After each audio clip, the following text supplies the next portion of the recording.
Hey, it's Chris. Can you believe it's freaking 2023? January freaking 2023, right? 2022. 2022 was a good year for crowdfunding. $138 million raised on crowdfunding in 2022. That's a whole lot of money. A lot of that was significant. A lot of big projects. A lot of big projects out of nowhere, a lot of surprising projects. But let's look back now. January 2022. What were the big games? Where are they now? How do you feel about them?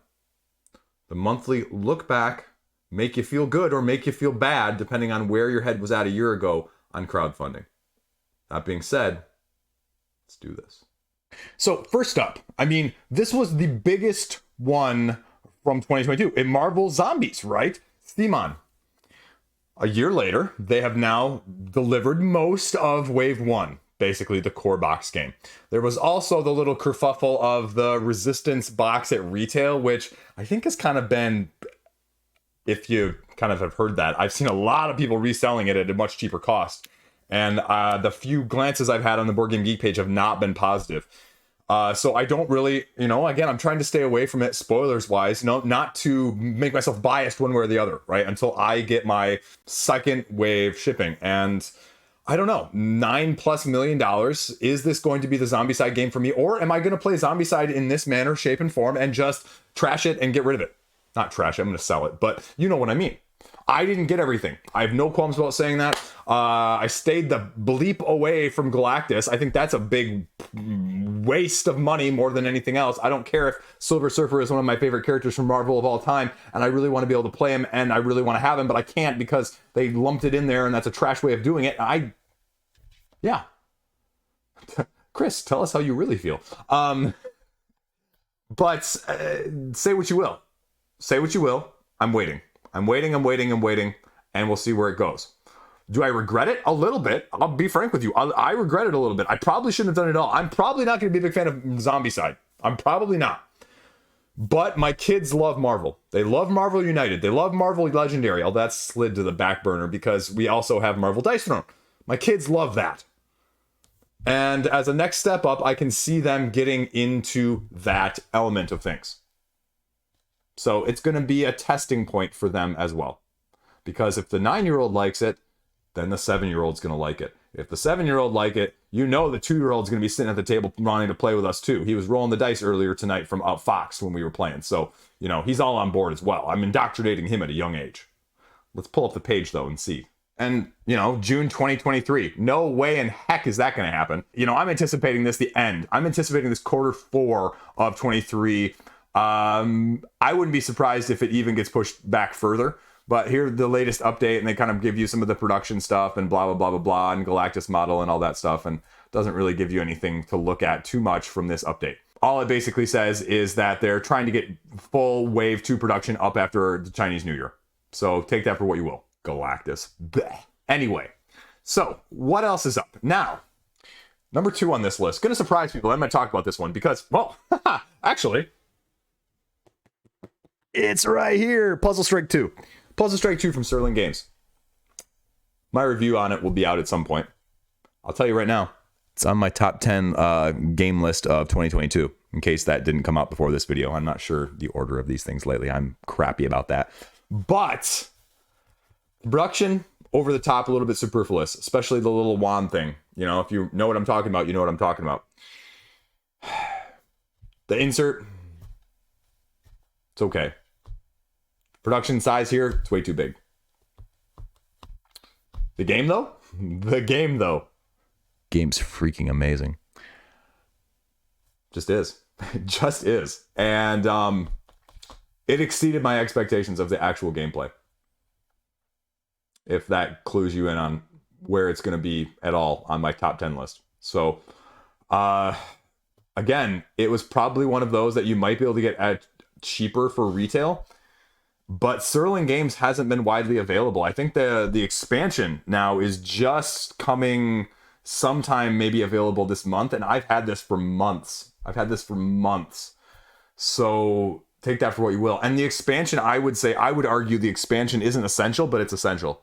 Like, it gives you so much more variety. They did such a good job making these decks uniquely, thematically incorporated as you play them, because basically what happens is you take one of your individual characters, which has 3 cards. You get your set of everybody, same set of cards to fill up your deck. So you've got 3 of these and like 7 of these, and that's your 10 card deck to start out with. And then you have a deck, the market deck, essentially, that's thematically different. And the expansion gives you like 3 or 4 more. And they're just completely and utterly different each time. And so the combinations and the systems that you're making and the gem dropping and the blowing up of gems and the giving them to other people and the one versus all dynamic that's constantly going on, it's great. It's freaking great. And it wasn't a huge one, right? I will argue, yeah, it's probably overpriced on crowdfunding.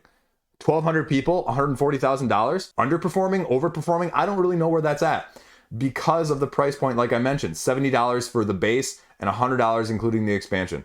$175 to get all the sleeves as well. I mean, that's a lot of money for this game. I like I said, the production was not great. The cardboard boards, the player boards are not great.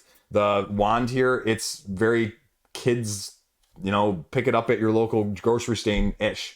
But the gameplay just outdoes it. And it's delivered. You can look at and get it available here on their website. So if you have any interest in this game, I highly recommend you check it out, as well as check out my review when that comes out as well, because I'll break it down even further. So there you go. Number 3 here. Number 3 is one that, again, I have absolutely no interest in, but I give kudos where kudos belongs, and that's Final Girl Season 2 from Van Ryder Games.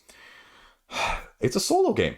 It's a purely solo-only game. Season 2, off of the backs of Season 1, as the horror-esque mix and match scenarios, bad guys, good guys, however you want to do it, that people love, with a, I believe, dice rolling mechanic as well that goes along with it. So a little bit of chaos, a little bit of confusion, a little bit of just not perfect information. I'm not a solo player. I like playing games by myself to learn them and to teach them.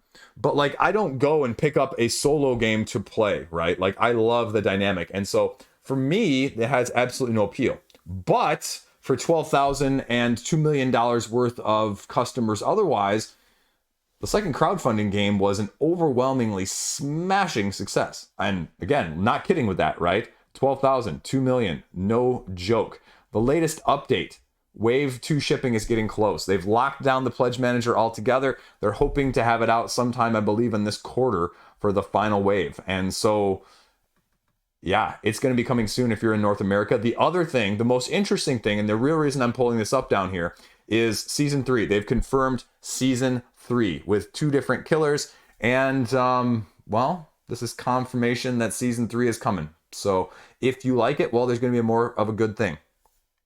But just like Marvel United, that's running currently on crowdfunding, how much of a good thing can you have? How many of these expansions, how many of these different scenarios can you mix, match, have, and store?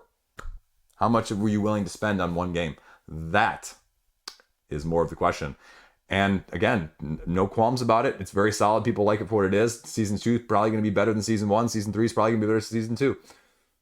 But where do you draw the line? So, doing well. There you go. Van Ryder's big horse that they've tied a lot of their stakes into, and for good reason. It's doing well. There you go. Number 4 here is another one that I had no interest in, but it's another interesting test of the market because it's another video game port over on the tabletop. Total War Rome was over on GameFound, raised over $500,000. The question was it sticking a little bit too close to home from the video game port? And that's the big issue with a lot of these video games is, a lot of the minutia, a lot of the upkeep is done by the video game when you're playing it on, console, on PC, whatever it may be, right? And there was a lot of this. There was a lot of overhead with this game when I remember looking at it on GameFound.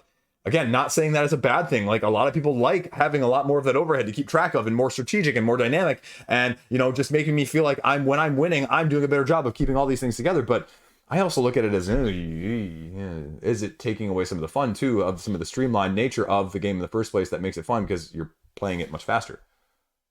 Let's take a look. So here you go. This is the original crowdfunding page. As I said, it has a 2.5 hour playtime. And so, if it's marked as a 2.5 hour playtime, it's going to be more like 4 hours your first time playing it. Again, not kidding here. That's a lot of money for only 3,700 backers, right? These pledges were not insignificant. These pledges at even just the deluxe level here, get all of the stuff there, $200 essentially, right? $200, not insignificant. Now the base game stretch goals here much more reasonable, 75, so not too bad. Bunch of stretch goals, but you know, this war civilization empire building game, it's just never been for me. I didn't play these on consoles, I didn't play these on PCs, and I have no interest in them on the tabletop. But if you do, is this one going to be a good fit for you? Is it going to be different enough than the video equivalent? Or is it going to be too close and too much to keep track of? And again, with the production side of things, they're trying to get into full speed as soon as Chinese New Year's ends. And so they're hoping then, if that works out, to have your game shipped to you by maybe May. So where does that actually put us in terms of May versus when they originally said January? So, I mean, you know, 6 months, it's probably going to be about 6 months late. Because, you know, May is going to turn into June, which is going to turn into July. So 6 months, it's about right on time in terms of crowdfunding lateness. So, yeah. And the nice thing, the one thing I'll say about this is they're going to keep the late pledge open right here until you see some playthrough videos. I like that. I like that. That's a good policy to have, especially if you have your eye on it and you're watching this video. So be aware that you can do that as well. There you go. Total War Rome. I always screw that up. Total Rome War, Total War Rome. I always mix that up one way or the other. Fifth up here. You may know this game that also had 2 crowdfunding campaigns in 2022. The more popular Aqua Garden, but the more Rondel-based system of designing the inner harbor of Rome with Ostia. That is going into full speed of delivery. If you don't have it by now, they said wait a couple weeks, and by the end of January, hopefully everybody should have their copies, even the overseas ones, as the Japanese ones tend to do a little bit slower shipping. Overseas, they don't use like the big freight. They often even send it by, I mean, I've had by boat shipping. So individual. So take that for what you will.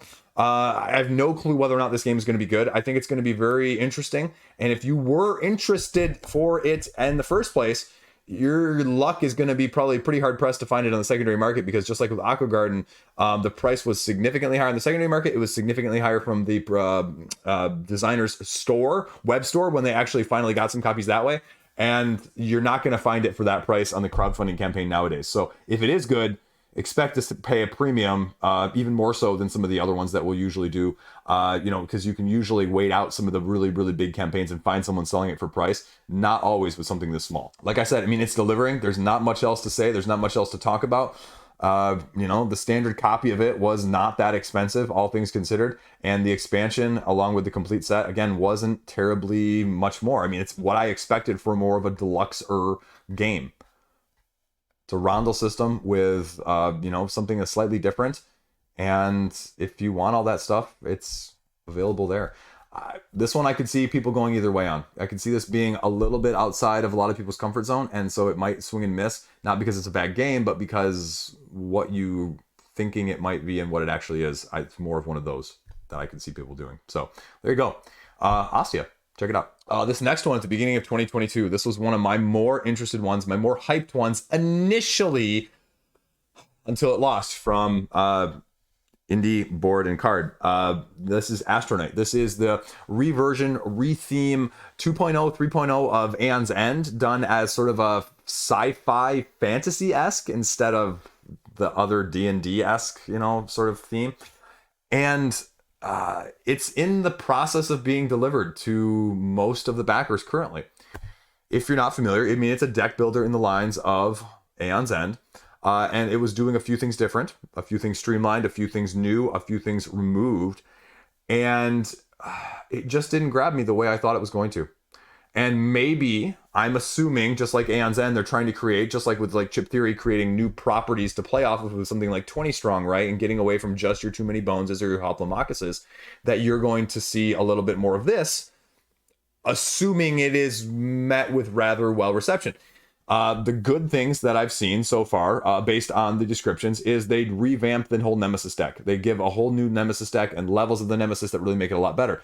But they also take a flexible market, which is another criticism of Aeon's End sometimes, of just being stuck with a static market that you don't know whether or not it's going to be great for you depending on the Nemesis you're fighting at the time, especially when you're choosing it out beforehand. But then they make the characters themselves, apparently. There's some concern that they're just a little bit more generic. They're not as unique as the individual mages in Aeon's End in the first place. and just getting rid of some of the other elements that make Aeon's End more unique as a deck builder overall. So, you know, pluses and minuses, and I haven't seen much more of a discrete or concrete opinion widely spread at all yet at this point. I mean, it did relatively well, but I have to say, for something that was playing heavily off of the Aeon's End crowd, I think a lot of people like myself went kind of like, oh, well, this is it? Oh, well, you know what? I'll wait and see. And, oh, well, this doesn't quite grasp me the same way the other one did, because you would think that you would have a lot of overlap between the two, but I guess maybe there's almost too much overlap because people said I don't need both. And that's the trouble with playing these 2.0 or 3.0 games, right? Essentially, is that sometimes you end up with these that are just too similar, right? Like if I'm going to get Marvel United X-Men, Marvel United Multiverse, right, like I'm going to get a bunch of it, but eventually I'm going to get rid of some of it too. I don't need it all. Or some of it's not going to be as good, or some of it's not just going to be as fine-tuned or to my interest as, you know, others. And I think that's maybe more of what happened with here in terms of why you didn't get as many people in. But like I said, they're doing fulfillment for all of the North America right now. So I imagine you're going to see this making waves in the next month or so. It's just the question of what are those waves going to be, and you know, time will tell. I'd still love to try it out, but this is another one that probably falls on my, you know, want to trade list rather than want to buy essentially right now. Just, you know, being a little bit cautionary there as well. That's it. Those were the big ones from crowdfunding. The other one I didn't talk about, the only one I didn't talk about here, special mention here is Skate Summer from Pandasaurus, which has gotten relatively decent reviews across the board. People like it, but it was one of those that there was absolutely no incentive to get it on crowdfunding, and it's been widely available at retail now for a couple months as well. And I think, you know, it's got like a solid like 8.0 rating on Board Game Geek as sort of this engine builder, explorer, Tony Hawk-esque board game that you're going around and doing sort of a combo point system as well. So that's the only other one that really had caught my eye when I was looking back on the reviews and the roundups. So I don't know. It just, you know, just it didn't feel like it did enough for me at the time. And with the Pandasaurus ones lately, that there have been, you know, no significant gameplay introductions. It's just been more of a deluxification. So for me personally, the last 3 or so projects from Pandasaurus are happily wait and see at retail. So, and then get more info and find out whether or not it's for you, which is perfectly fine too. So a little honorable mention snippet there at the end, I guess, if nothing else. That's it. Thanks for watching. 2022, right? And you know what? If you missed the 2021 video, I'm not sure if it's going to be before or after this one. So check that one out as well if that's upcoming, or if it's not upcoming, I'll throw it in the link above. But you know what? That was even more of an interesting look back 2 years ago. I love doing this. I love doing these videos. These are so interesting to me. Again, my hype for all of them has definitely waxed and waned. A couple surprises there, a couple ones that I think are gonna surprise, and I could see especially things like Ostia and even Marvel Zombies for me anywhere all over the place. I mean, I will say Puzzle Strike 2 was a very, very pleasant surprise, but again, hampered by a little bit of the quality I expected it to be a little bit higher of as well for the price point. So too lazy, didn't watch the rest of the video summary at the end there. That's all I got. Stay classy. See you around. Thanks for watching. Subscribe, Patreon, hit 7,000. We're going for it. Whew, giveaway at 7,000. Anyway.